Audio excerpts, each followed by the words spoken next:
Okay, tonight we're going to talk about how to correlate data, and in particular the use of permeability equations. So it'll be equations that have porosity, permeability, saturations, things like that. We have one petrophysicist here, correct? Okay, so I can sit down and you can do the lecture, right? Okay, you'd like that? Okay. So the first equation that we'll talk about is Kozeny equation. And the Kozeny equation says that there's some unknown shape factor, and sorry if you use this a lot, I still don't know where they get that number. And then there's the formation factor, which we saw from Archie's. And then there's an R squared term, which is a ratio of pore volume to surface area, which is dimensionless. And then there's a conversion factor. I hope that's someone in here printing. Is it? Yeah. So what we're going to do is we're going to let it print, assuming it stops. And if they begin to walk in here, we're going to hit them with a book. So next is the Burgh equation. We talked a little bit about the Burgh equation. The power to that equation is 5.1. In the past, I would just pull the power out of the wall. So we'll give them a break this time. And it is based on the diameter squared. So again, permeability in millidarcies, porosity in fraction, and grain diameter in micrometers. And you'll notice this equation is only valid for porosity greater than 30. So that's pretty limiting. And I think the whole point of this was really that Berg, if you get a chance to read his paper or his book, I've included his book, I believe, as a reference in the course. If I haven't, I'll add it to that. But he does a really nice job of deriving these equations for permeability in terms of perfect packings of spheres. Sorry, I had to think about that for a second. And he wasn't the first one to do this. This work goes back to the 1920s. Some people did some work on perfect packing of spheres. I just thought that he did a nice job of combining it into equations for permeability. Mostly their work was for porosity. And then there's the Timur equation, and we talked a little bit about it. The Timur equation has two empirical constants, three if you include the constant for saturation. But the goal here would be to have a porosity log and a water saturation log, and then you would determine these three coefficients independently. Okay? And so that's permeability, porosity, irreducible wetting phase saturation, and then these empirical constants. And as I mentioned, I usually point this out that too could also be another constant. Okay, so I've had enough of this. Excuse me for a moment.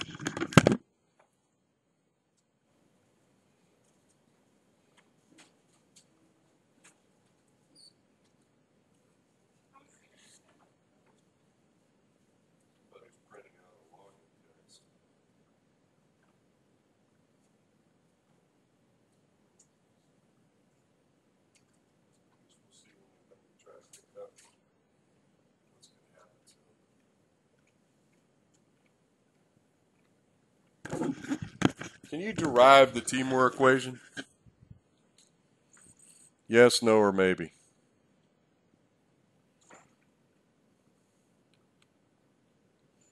Take a guess. Can? Maybe? Okay. Anybody else? Can you get close? Don't you love how when people derive something and they start getting close, I call it throwing sandbags out of the balloon. They just say, well, I'm close. This doesn't matter. That doesn't matter. Whenever we derive the Brooks, Corey, Purcell, Brdine, Nacorn-Thap, and Evans equation for capillary pressure and permeability, this actually drops out of that. I mean, yes, there's a million assumptions in between, but you can sort of see where Timur, his equation comes out of that.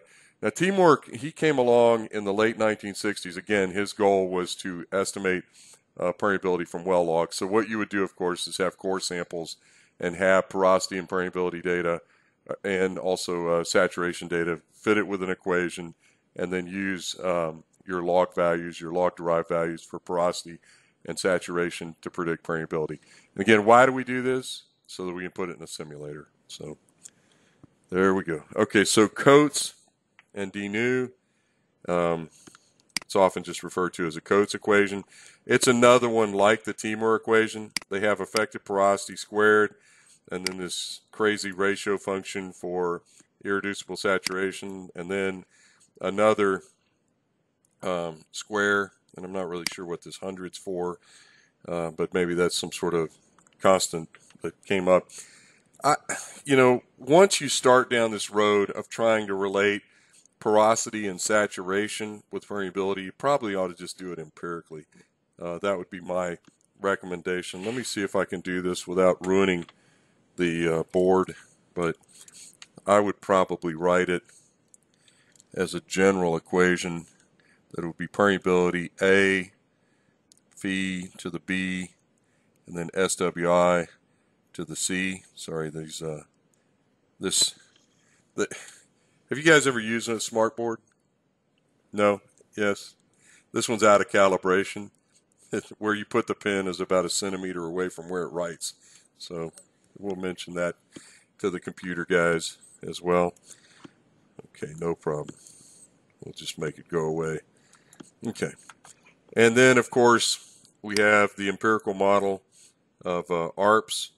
And then, as I mentioned before, we can actually get kind of close deriving it with the so-called Brooks, Corey, Brdine, Purcell, Nacornthap, and Evans relationship. And essentially what you do there is you just keep chopping terms until you get this. So there's 5 possible equations for relating permeability. How many more are there? Do you want to give us any guidance on that, Mr. Petrophysicist?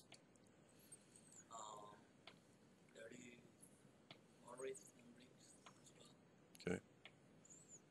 Myers-Briggs? I thought that was a personality test. Thank you, Mr. Sarkar. No, there's something called a Myers-Briggs test, which tells what part of your brain you use. But you could invent any kind of equation here, right? Can you make a more complicated relationship between the parameters? Now, everyone refers back to the paper that Dr. Valco, Dr. Dattagupta, and one of Dr. Dattagupta's students and I worked on back in 1994. And I admit that the idea was theirs and the application, I guess, was mine. But they were looking at well logging data, and they were trying to correlate well logging data with the alternating conditional expectation algorithm. That algorithm does not produce a parametric equation. It produces statistics telling you how related things are. It will give you an output variable, okay, but not an equation. And I know you're all going, well, how the hell does it do that? Look, there's some mysteries in life that are just too, in seriousness. The way it works is it relates each value to the other value. So it's a multivariate correlation algorithm. In theory, it should give you the lowest R squared. But it does not give you an equation. It does not provide a predictor. It provides an interpolated value. The key to this, and if you look at this piece of software, is Dr. Valco figured out how to fit the transform functions with polynomials or with whatever you want. And then once you've done that, you can extrapolate. And that was his contribution to the work. So that's kind of clever. I mean, you could use a neural network as well, but this is a one-pass filter type thing. So I use this from time to time to check and see if data are correlated. What is this? A lot of words, but what does it mean? It means check and see if the data are correlated first. Before you go crazy and spend 3 days trying to program something in Excel or trying to program something in R. And I'm absolutely certain that R and SAS and whatever other software you try to run will have something like this alternating conditional expectations algorithm where it will tell you how related the data are. Okay, Cam, you're looking at me. I'm going to make eye contact with you. Let's say that we get out of this algorithm, this alternating conditional expectations algorithm, we get an error of 12%, average error over all the data points. Let's say we have 1,000 data points, and You know, it could be 5 columns of data, and we're trying to predict, I don't know, permeability on a bunch of well log traces or something like that. And we get an output, and it says there's 12% error. You feel pretty good about 12%? Sorry? Yeah, it seems pretty good. Okay, no problem. But we don't have an equation. You know, then we use Dr. Valco's trick, and maybe it cost us a percent or two, and we end up with 14. Okay. Then I come along, and I run one of these equations on the data set, and I get, I don't know, let's be generous and say 14 or 15% error. Okay. And then, who likes neural networks? Somebody? Raise your hand. Okay, you like neural network. You run it on a neural network. And it comes back and it gives 3% error. 3. So the algorithm says, what did I say, 12? And your fit gives you 14, my fit gives me 14, and his fit gives him 3. What's going on? Is it possible to overfit data? Of course. All you have to use is a trend line and overfit the data and put the wiggles in it, right? So is that what a neural network does? Not exactly, but sort of. You guys know Dr. McCain? You ever had Dr. McCain for a class? Mr. Bake, you've been here a while. No? You never had Dr. McCain for a class? You should never, ever underestimate old people. You know, you sit here and you listen to us and you think they're stupid, they're old, they're not paying attention. Dr. McCain did exactly what I just told you.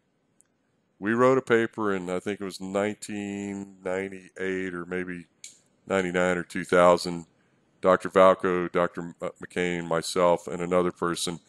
And Dr. Valco fitted the data with the algorithm and got 12% as an interpolation. And then he got something like 13 or 14%. I fitted it. I got 13 or 14%, whatever it was.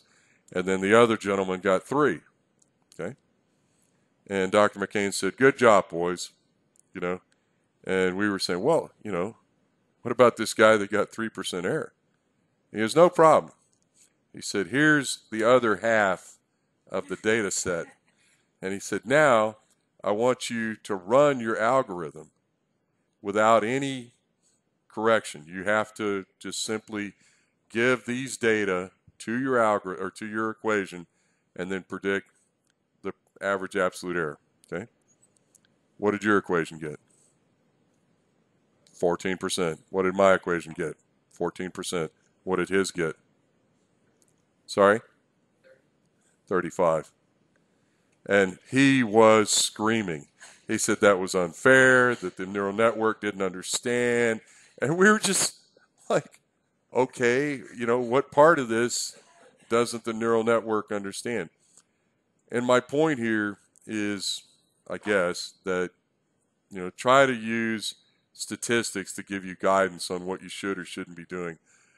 Back when I was a little bit older than you, I ran across someone who eventually became a lawyer, actually, but they wrote a book on neural networks. And you need to listen to people who worked on something, you know, and they'll always tell you the truth. They'll always tell you the limitations. And they said, I never forget, they said, you know, it wasn't designed for most of the applications people are using it for. You know, we knew what we wanted it to do. And the same thing happened with the guy who invented streamlined simulation. He told me one time, he said, you know, what we sat down to do was to try to make a very fast algorithm to interpolate data. But what people are using it for is something completely different. And he admitted that there would be advances, but some things have specific limitations. Can you guys think of something else that we use that perhaps incorrectly? Anything you can think of? So I threw neural networks and streamlined simulation out there. Anything else? I mean, reservoir simulation too. One of the things that happened recently with the so-called big data thing is that people were saying that, you know, they could make predictions that were not physics-based. So you could just take the data, shove it all into an algorithm, and out comes an answer. Does that make you... I mean, you guys are completely different generation. You're going to have driverless cars. pilotless planes and everything else. This doesn't bother you? Man, I want a pilot who's been shot at, who's been divorced, who's probably alcoholic. You know, I want somebody that's afraid of flying, you know. I don't want a computer that goes, oh, it's raining, we'll turn back, you know, or something like that. I want a human being. But that's me. Your generation will be different. You'll see things differently. Can you think of an application where, you know, we have probably overused it? Well, this might be one. That's what I'm trying to tell you. That's a good segue. But whenever we get to the end of the course, that's when I want you to tell me Darcy's Law. Because at the end of the course, Darcy's Law is going to be the key to everything we derive. You know, and kind of like when you go to the grocery store and you pull the can out at the bottom and the whole thing falls down, that's what I want you to be able to tell me, is whether or not it'll fall down. And the answer is it probably won't fall down, but we're not sure why just yet. Okay? So end of speech, but I just want to remind everybody that once you start working on a data set, rather than spending 3 or 4 days on it, run it through one of these filter algorithms and see if the data are related. You know, how many of you are going to take a stat class? One. Did you guys take stat? No? Don't need it. You're mathematicians. Yeah, don't believe in statistics. Yeah, I like that. Anybody else? No? Maybe. You did take one? Which one? Oh, it was elsewhere. Okay. I make all of my guys take stat 604 and 608. What's the problem with taking one of those two? Well, taking one of those two. They don't leave any space for the engineers, so you have to take it online only or web only. Yeah. Is learning from the web easy? No. You got to be able to kind of have a conversation with people and get an idea of what they're thinking at the time. But I would recommend that, you know, if you have to take an outside class, you do consider those. You don't want to be like me and be an armchair statistician. You know what armchair statistician is? Somebody that taught themselves, you know. That's kind of a dangerous thing. Yeah. Eric, you're back there smiling. You're afraid of people that taught themselves how to do things? You know, back when I was young, people didn't have to have a driver's license because they taught themselves. I mean, they did have to have a driver's license, but only if you got caught speeding or something. I mean, I knew people who never did have a driver's license. And why bother? Because they taught themselves. Of course, I can also tell you that I had a couple of 14-year-old friends who got in the car and immediately had accidents. But that's life, too. So today, we're going to look at this data that Dr. Berg generously provided me. Now, when you would go over to Dr. Berg's office, and it was almost half the size of this room, maybe. Also, after they banned smoking on campus, which was like 1985, Dr. Berg still smoked in his office. And it was like being in some sort of Moroccan, you know, smokehouse or hookah house or something like that. You know, he'd be saying, Dr. Berg, you're not supposed to be smoking. Yeah, I know. And he'd be standing underneath the no smoking sign, you know. But you'd go see him and you say, Dr. Berg, I need a set of data because I want to do something like this for class. And he's short little guy, you know. He walks over and looks at filing cabinet number 1, looks at filing cabinet number 2, and then he reaches in, you know, just almost like magic, pulls out a folder. He goes, here, start to take it from me. Bring it back. And then he that's so this is the cotton well in Burleson County, Texas. Do you guys know where Burleson County, Texas is? It is. But where does it start? About 10 miles west of here at the Brazos River. Okay. And so this is pretty shallow, actually. You could say, well, these are subsea depth, but I don't think what's our height above sea level here? About 300 feet? Yeah, so we probably won't flood anytime soon. So the core data, here's the permeability, here's the porosity. Man, this thing is really out of calibration. Holy cow. All right, we're going to pretend like we know what we're doing here. And so the core and log data is fairly well correlated. I'm trying to, God, this is ridiculous. All right. Sorry, everybody in distance learning land. I'll ask him to calibrate this. At any rate, we shall try to persevere. So the core data for the saturations is here. The log data for the SP, which is a spontaneous potential, and the log data for resistivity is given here. Now, Mr. Aldana, the first thing I want you to tell me is we shouldn't try to correlate this data, should we? Can you see it? Do you play chess? Not really. Nobody? Juan, do you play chess? You seem like a chess player. Anybody in here play chess? No? Sorry? Anybody else? Nobody. Everybody's like, don't raise your hand. Don't raise your hand. So I'm playing with my 5-year-old son, and I know nothing about chess, and I move the piece, and he's like, and I go this way. I go this way. So that's why I'm asking, do you play chess? Do you see what this is going to look like? The bottom zone, it's a waste of time to correlate it because it's flat. Okay? The permeability is basically constant. Does everyone see that?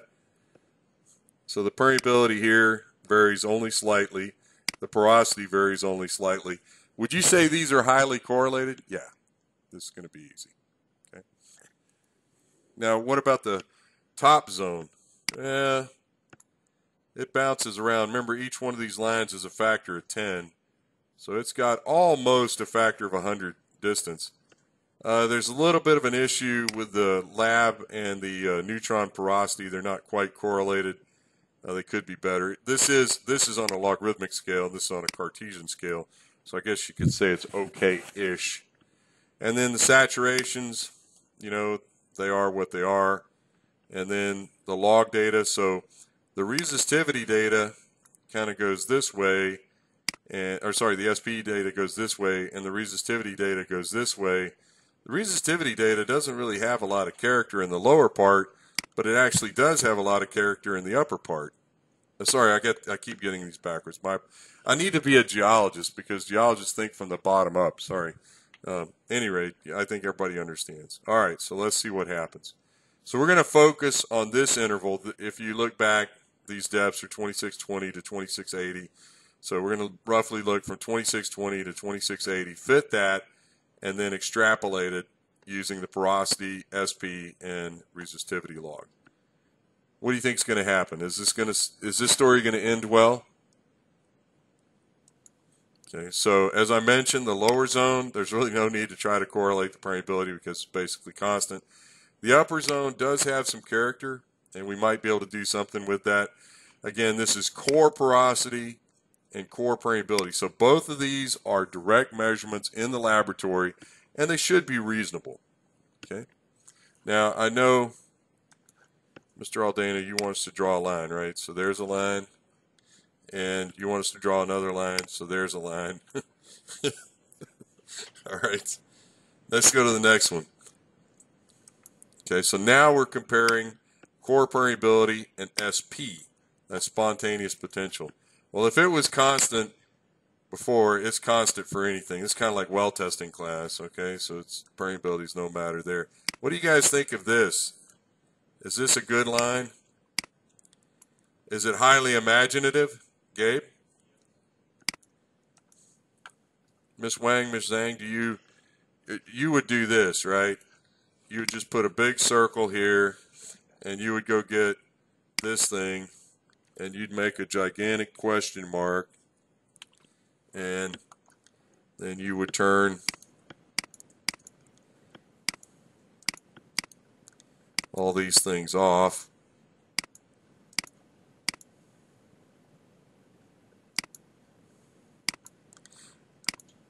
What happened to my question mark? There it is.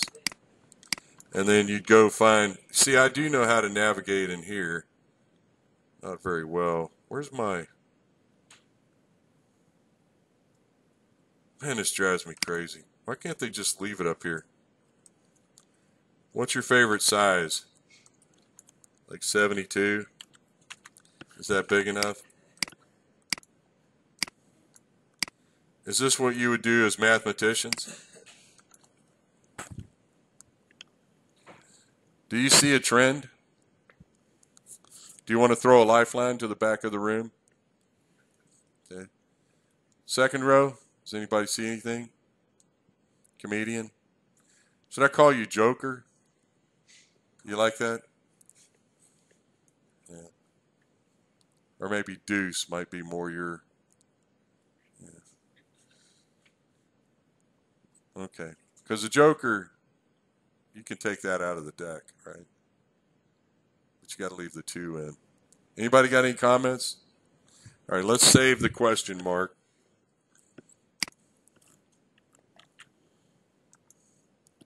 And let's use it here. So this is core permeability versus saturation. And as usual, permeability was constant, so it doesn't really matter here. But God only knows here. Now, if I pull this out of the way and I draw an ellipse, oh, you can't turn an ellipse in this program, can you? You can't rotate it. Can you? No, forget it. Sorry. But we might be able to. It's pretty silly that we can't do that, but at any rate, pretend this is an ellipse. It's called a shoebox ellipse. What about that? What should permeability go down with increasing saturation? Yes. Okay. And then this is core permeability versus resistivity. Now remember what you said before was that Archie, he hit the nail on the head, and there should be a relationship. There's no relationship there. Is there a relationship here? We need to go back and check and see which points these are. But yeah, there does appear to be a relationship there. Maybe. Okay. So then we run power law regression on each one of these. And this is pretty easy. We use the permeability is correlated with the log porosity, the log RT, and the log SP. And this is okay. I mean, you know, you can argue whether you like it or not, but it's okay. And then what happened here?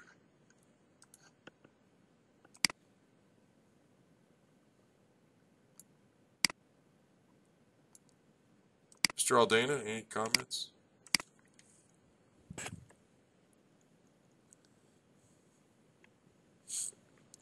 Have you ever seen a politician speak? Like in person, a politician? No? Not really, no. You don't like politics, do you? You don't like anything except doing petrophysics. I can see that. Oh, yeah. What else? Soccer. I knew you were going to say that. Right. Yeah. I can see it in your eyes. Football. Yeah, I got it. No, soccer. Yeah. How old are you? I'm 28. 28. So I had a student who was in his 30s. He was from Colombia. And he went and played with the younger than 30s. And he came in and he looked like he had been beaten and dragged behind a truck. And I said, what happened to you? And he said, they were nice to me at first. And then they beat the living hell out of me. And, you know, so when you're playing soccer with these guys, the friendly games on the other side of the parking lot, be careful, you know. Stay within your age group. You know, it's safer that way. That's true also for a lot of things. I'll just leave it at that. Okay. So politicians, they like to speak in threes because they can remember 3 things. Okay? You like that? All right, so I'm going to speak in threes. There's 3 possible things that's wrong with that lower trend. Anybody want to volunteer? Ricardo? Okay, the data could be wrong. Hadn't thought of that. Thank you. Anybody else? Caman? Gabe? Eric? Ooh. Everybody, when Eric leaves today, he gets a hug. Okay? Is it the wrong equation? Explain wrong. See, this is where you split. Wrong has two directions. Nah, you don't get a hug now. Actually, you get a swift kick in the out the door. Anybody else?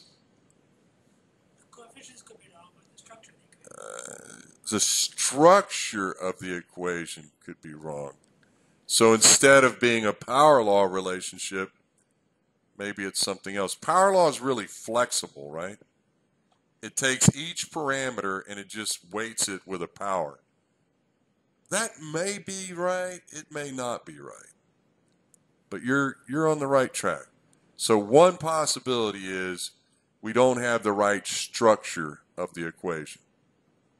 Correct? It could be the wrong form. Okay? What's another one?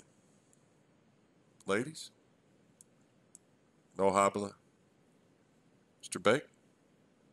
It's along the same lines as structure.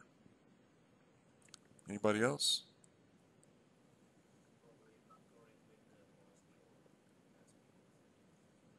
You're thinking that it doesn't represent one of those? What I'm thinking is it could be the wrong form of the equation. Or what else, Mr. Liu? It could be that the equation is not complex enough. That's not the right word. I'm not thinking about it correctly. But one thing, it may not be power law. And the other thing, it may be a more complicated relationship. You have very simple relationships between each parameter.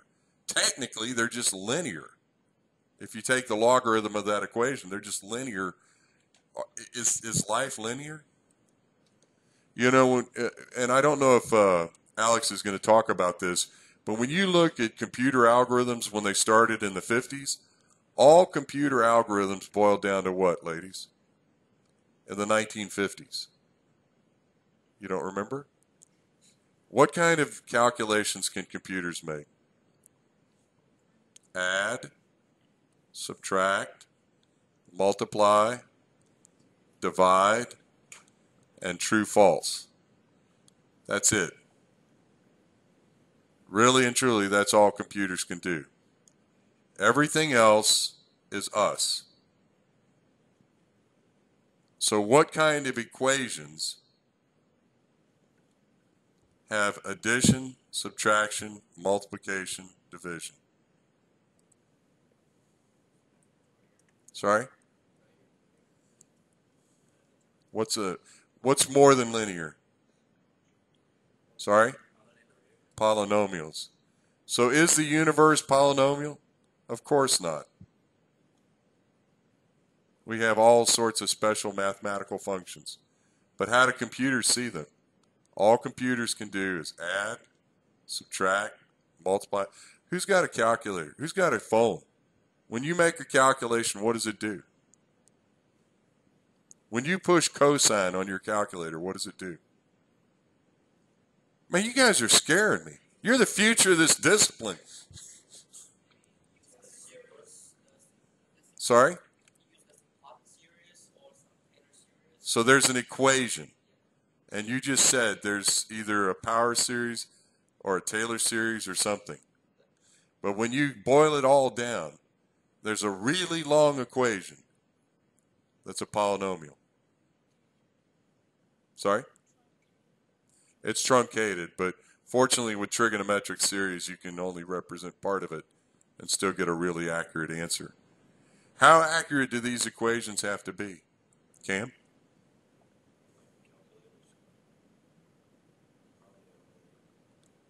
They have to be accurate to machine precision.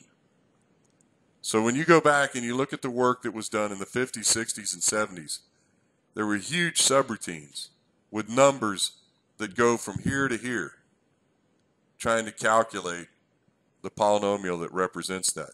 Now, you can have polynomials within polynomials. You can have polynomials raised to powers, right? All of that's legitimate. It's going to get a little complicated, but all of that. By the way, how do you calculate a logarithm?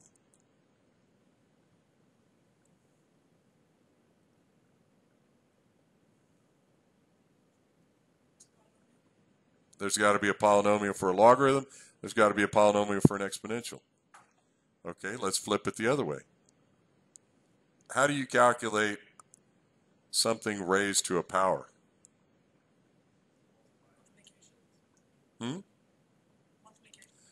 So you can multiply a number by something.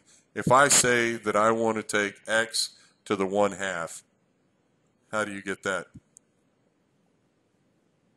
Mr. Liu knows. You use logarithms because it's 1/2 multiplied by the logarithm that exponentiated. If you have an equation that is accurate to machine precision for logarithm, and you have an equation that's accurate to machine precision for exponential, poof, you're done.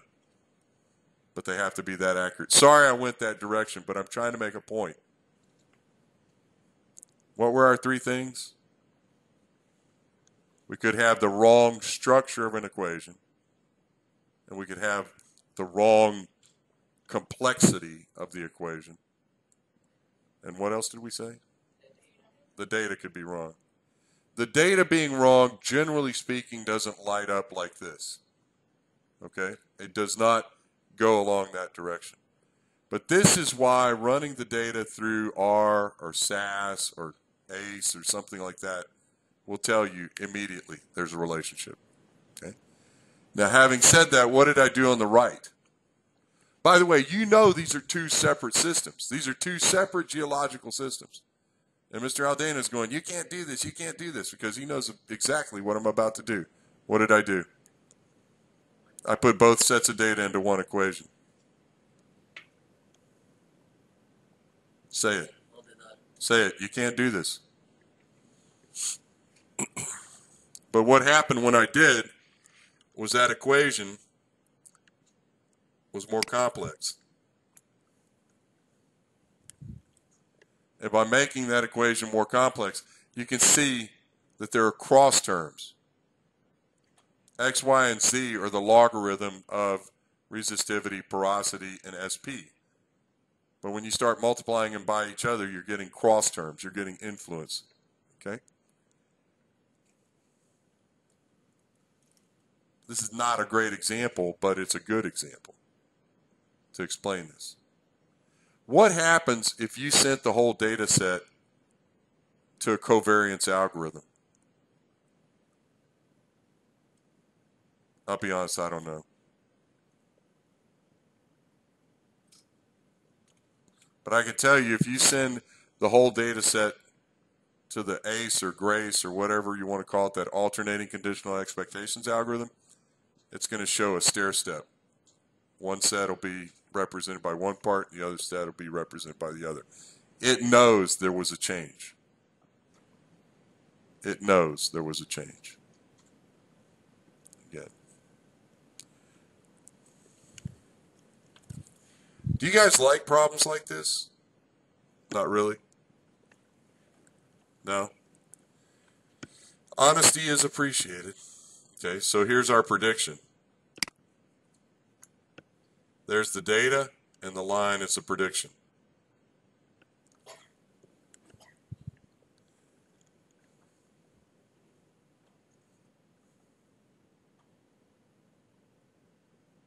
Mr. Mayol, what's your thesis again? Louder. Mass volumen, yeah, louder.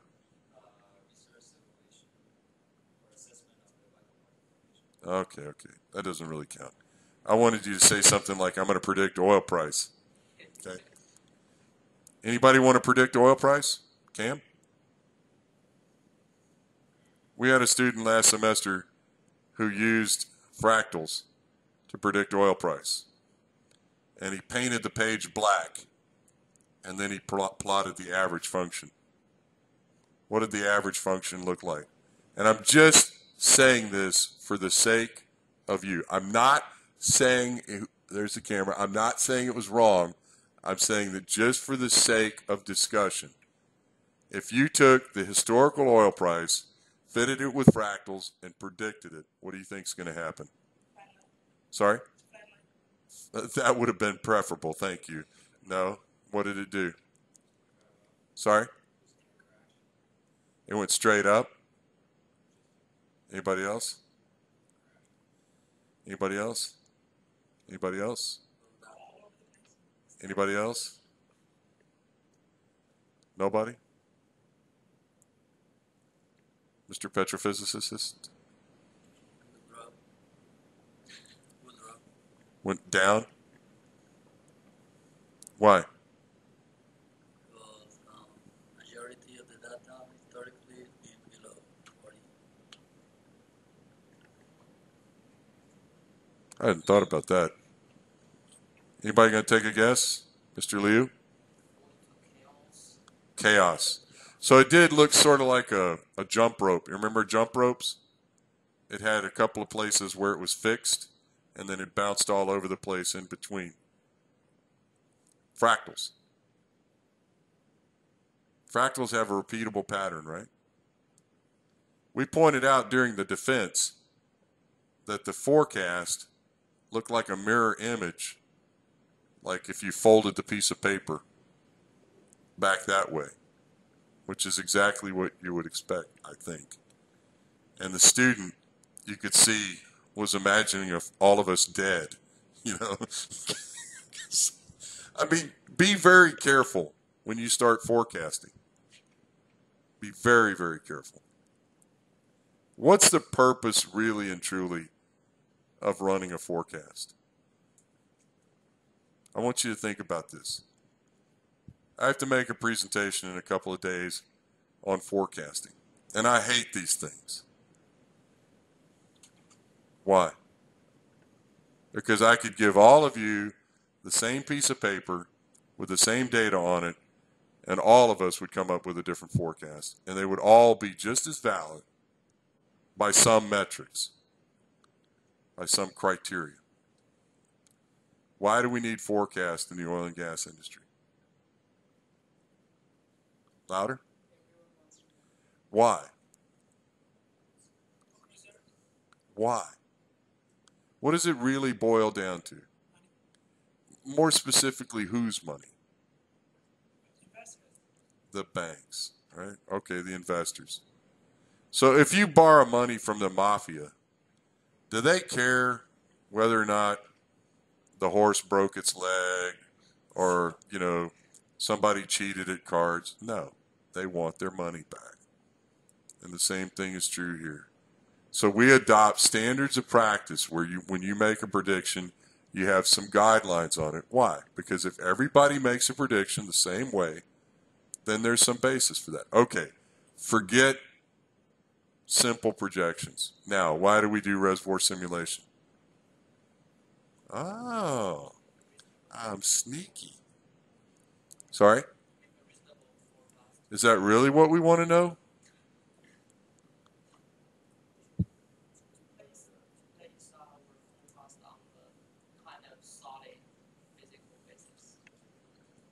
Okay. Do you know that during the 70s and 80s, and actually even now, Exxon will not use a reservoir simulator for forecasting? They use it only for interpolation. So why do they do it? It's to calibrate their data, to understand what it means. It's to gain insight. Where do I drill the next well? How do I produce the next well? When can I expect liquid? When can I expect water? When can I expect to have to go on artificial lift? Those are the kinds of questions. They're not making a projection for reserves. You guys are too young to remember, but Shell got their hand slapped in 2002, 2003 for defining things as reserves that weren't reserves. They made an institutional error in a way. They had some assets in Nigeria, and I think it was assets in Australia that were not producing. By the rules of accounting, Gabe, if it's not producing, it cannot be defined as reserves, right? So what they did instead is they went on this draconian method of predicting forecast. You could only make a 2-year forecast. Yeah, they didn't care. They were going to have the most conservative forecast, period. Okay. What do you think about predicting permeability? If I were to give you a homework on this, which I don't think I will, what would your first step be? Are you free to consult? No, I would check the quality of the You check the quality. Okay, so you go back to the logs. You'd run it through a logging program or something and check where the maximum and minimum values are. But after you've done that and you're satisfied the data are accurate, then what would you do? And for these ladies who don't know anything, you've got curve number 1, curve number 2, curve number 3. And they're all related to curve number 4, but not exactly. Okay, so now you have to figure out a way to combine them. How are you going to do that? I will correlate each one, see the best relation. The best zone? One. Or are you going to look at one-to-one correlations, or are you going to look at multivariate correlations? What are you going to do? First, to get an idea of behavior, One-to-one. But one-to-one correlations usually are just indicators. Okay? All right. But the most important thing you said is you would quality check the data. Okay. And the rest is just some discussion from Nelson. And for the sake of argument, we can take a look at it.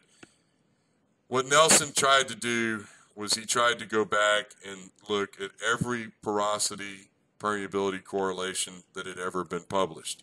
So it's a little bit complicated, but here's your scale. And millidarcy would have been low permeability. Microdarcy would have been very low permeability. Shales would be down here. This would be the Middle East. Actually, up here would be the Middle East. Well, no, I shouldn't say that. This would be the Middle East.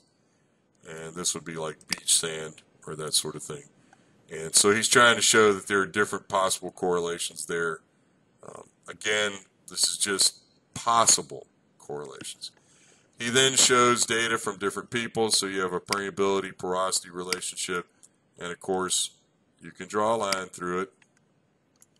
And you can draw a line through it. Okay. Sort of like what we talked about before. Now it gets a little weird. Here he's got a correlation where he shows permeability and millidarcy versus porosity. He says here is the impact of grain size, sorting, clay, and cements. Okay? So this, basically, the direction he's looking at is if you have cement and clay, it's going to drive you in this direction. If you have coarsening, then things get better. If you have fining, they get worse. Okay. And then he's saying, okay, with sorting, the better the sorting is, well, the worse the sorting is, the more it rolls over. Okay. And then Berg came along, and this is the equation I was telling you about before. This is permeability, this is porosity, and this is grain size diameter. So technically, he should have plotted permeability divided by grain size diameter squared. That would have given you a straight line. That's why this has a curve to it.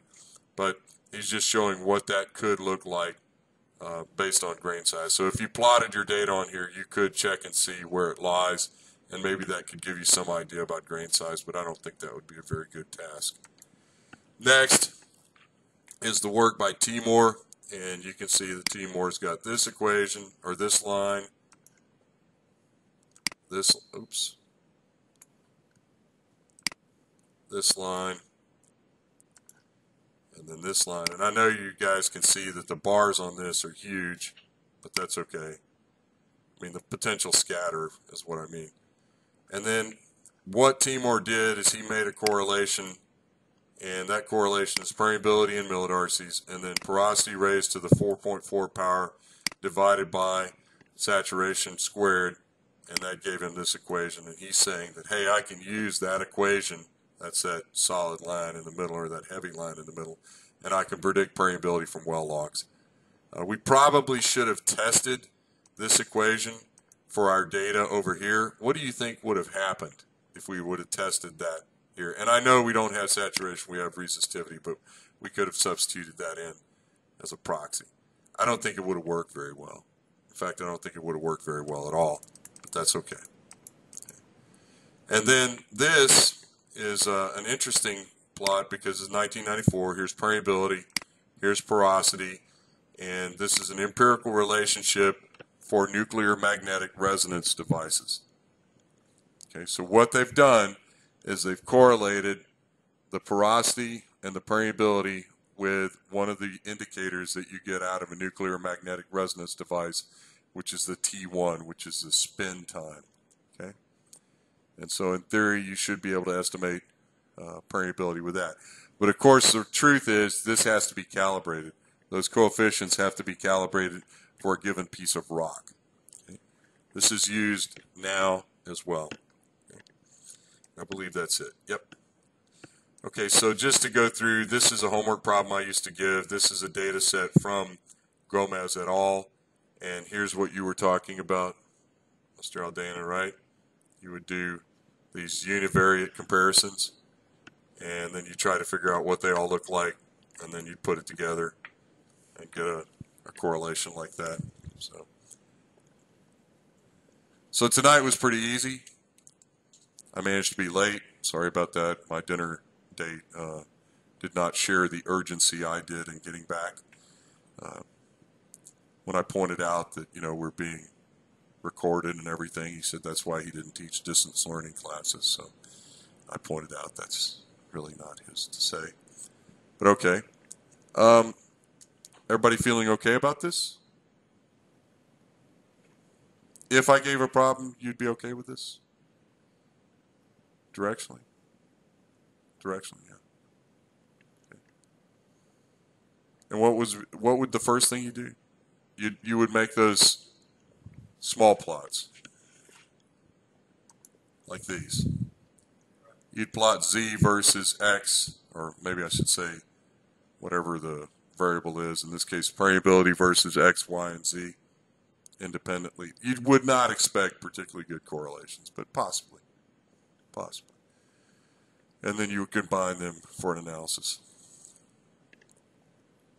What would you like to have a correlation for? Just let's take 1 minute and talk about that. Describe something that you would like to correlate.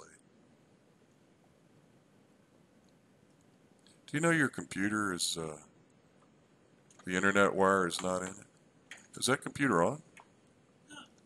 Works? I don't know, I'm looking, the wire's hanging out the bottom. Okay, no problem. Anybody want to correlate something? Cam? No? Anybody? What would you like to correlate for Vaca Muerta?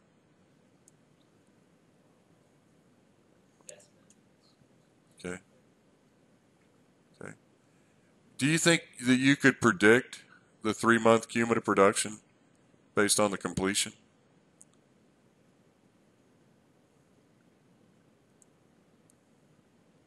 Would that be valuable?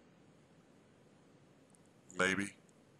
You'd need more than just the completion. You'd want a reservoir variable, maybe something else. Do you think recovery is a function of choke? I'm speaking another language right now, sorry. Okay. What I'm getting at is sometimes things that you think may not matter do matter. But you have to have a consistent experiment, and I think that's what you were talking about, Yvonne, is that each individual data point has to be determined consistently. You're going to hear a lot from now on about design of experiments, and I have to laugh because what it really means is just do the same thing. Don't try to change 3 or 4 things in an experiment. Change one thing at a time. Okay. They're going to tell you that you can change 3 or 4 things at a time because the statistics will make up for it. How do you feel about that? I don't think it's a very good idea. It might be like trying to change a tire while your car is still moving. All right, we're going to meet 3 times this week with me. We'll meet tonight, tomorrow night, and Friday night, and you'll meet Wednesday night with Alex. I'll send an email with all this. And yes, we'll get you pizza every night. Can't promise a candy bucket, though. Yes, sir.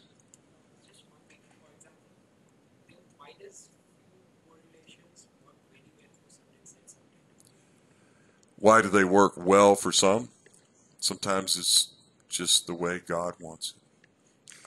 I'm joking, but the simple answer is if there's an underlying physics reason and you have enough data, you have enough inputs, you have enough independent variables, you're going to pick that up. I mean, it's a great question. It's not really my area. It's more like a hobby for me, but there are people that sell services on this, and what they're going to tell you is that their algorithm can pick up the relationship between the parameters if you have enough parameters or if you have enough variables. Where I want you to be really careful with this, and I did spend a lot of time looking at this 3 or 4 years ago, but there's a company that did something called topological analysis of data, and it was fantastic for predicting outliers. Like if you wanted to know who the best player in the NBA was, it could do that. If you wanted to know who was going to score the most goals in soccer, it could tell you that with pretty good accuracy. It's a company called Ayasti, A-Y-A. Oh, I'll send you guys. I'll put it in the thing, in the email that I send out. What they tried to do is try to get into oil and gas to process, big data problems. And it turns out that, and this is a great question actually, that right now everything that we look at in terms of data has to be tabular. We probably 90% of the data we look at now has to be tabular. We cannot tolerate nulls, not zeros, but missing data. And some of that's an issue. They predict that within 5 years, that 90% is going to go down to nothing, because they will just gather all of this data and somehow figure out where the nulls belong. Now, I'm going to tell you guys right now that Ayasti got out of trying to do oil and gas. It got out of trying to do some other things. Where do you have more data than you can possibly imagine? What fields? Sorry? I hadn't thought of that, but that's pretty good. Anybody else? Sports would also fall under that sort of category. There's a lot of data there too. Biology, you get a hug. Yeah, so medicine, mapping genes and chromosomes and other mapping viruses, things like that. So they really tilted their rudder towards the medical profession. What's the number one data gathering institution in the world right now? Sorry? Economics? Do you have a phone? When you dial that phone, who records the call?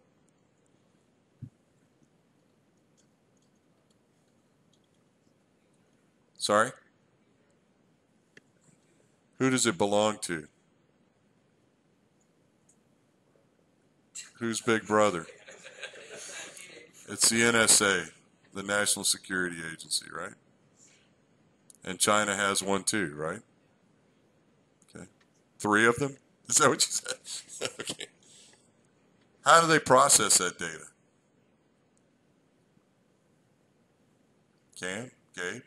Eric? I'm talking all the lucky sperm cells.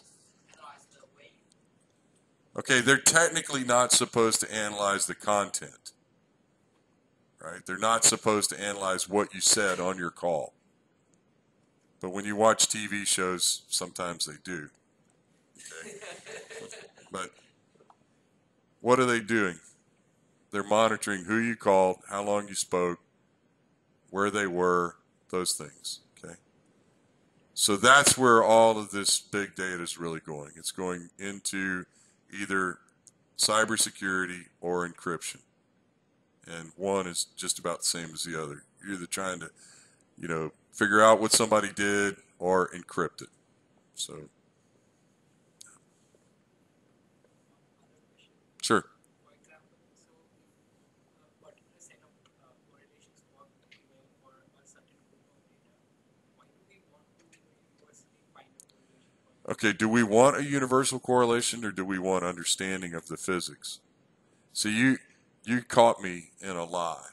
Because when I say I want a universal correlation, what I really want is an understanding of the physics. I want to understand why Archie's equation looks like it does, why the geometric equation looks like it does. If you look at the thesis that I had a student write several years ago, you know, we were basically binomial. We were either looking at one or the other. Either this equation's valid or this equation's valid. And as always, I cheated. How would you cheat, Cam? I used both of them, and I used the scaling factor between them. You know, that's another way. And what you're saying is, Tom, all you're really doing is you're cheating. You're assuming this set of physics is right if this equation is valid. This set of physics is right if this equation is valid, and if it's not, then you're cheating. And that's probably true. But my goal was always to try to understand what the mechanism was underneath it. But we cannot represent everything. You know, I used to have a slide where I talked about all the things that permeability was a function of, and you basically go off the page. You know, there's just too many things. So you do have to truncate the problem. What's the biggest factor affecting permeability? Well, obviously porosity, but it's not the only factor, and it can be reversed or even negated by other factors. So again, you're wanting to know what the physics behind it is. Okay, last question, anybody? Yes, sir. We want not complexity but simplicity, more simple equation. Even though we know it's wrong, we can use it because it's right because Okay, but still, what I would do is I would pre-process it with one of these statistical algorithms to tell you if there's a relationship in the data. Now, if you're telling me what you want to do is use the equation that he determined for India and use it in Indonesia, I'd say that's directionally okay, but you need to talk to him because you really need to know the depositional environment, the secondary processes, and so forth. You know, if you're looking at beach sand or unconsolidated systems, they're all going to correlate the same. Well, sorry, they will be more predictable. But if you're just asking me what's the simplest equation that people have been using, it's Timur's equation. And it's been used since the late 60s. And it, you know, it's an accident, right? It's simple, it's straightforward. You know, if aliens came to Earth, they would probably think that everything we do is power law, because Timur's equation is power law. A whole bunch of stuff we do in reservoir engineering is power law. A whole bunch of stuff you do in production engineering is power law. A whole bunch of stuff you do in chemical engineering is power law. You know, that's my point is that would be the simplicity.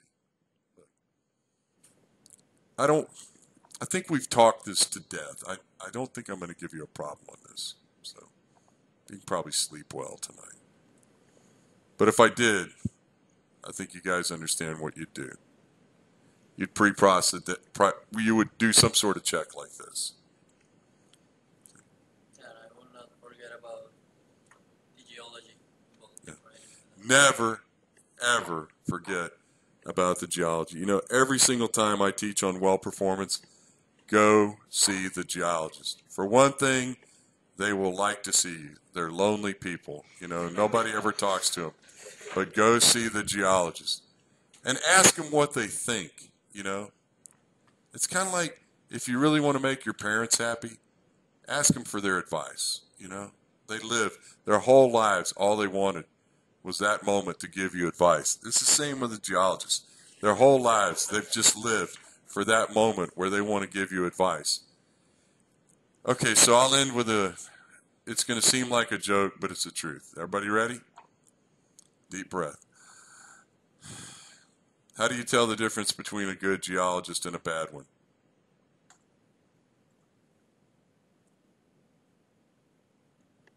Cam? Eight. Second row? Third row? Math ladies? Got nothing. Do you know any geologists? Never been around any. I don't care what culture it is. I don't care what age they are. I don't care how much money they have or how successful they were. My correlation on geologists is the good ones never shut up. They talk and talk and talk and talk. I have been at dinner with geologists where they spoke for 3 hours and I didn't get to eat. You know, I have been in Mexico, I've been in Indonesia, I've been in Iran, I've been in Russia, I've been, you know, even in places like Mozambique, and they just never shut up. I mean, you need to have some time allocated. And if you listen, you will keep from making a mistake. You know, they will. You remember the cartoon about when the geologist is happy? It's when there's no reservoir left. They've taken it all and analyzed every sand grain. So, do you remember that cartoon? Okay. All right, everybody. We'll see you tomorrow night. Have a good night. Thanks for coming.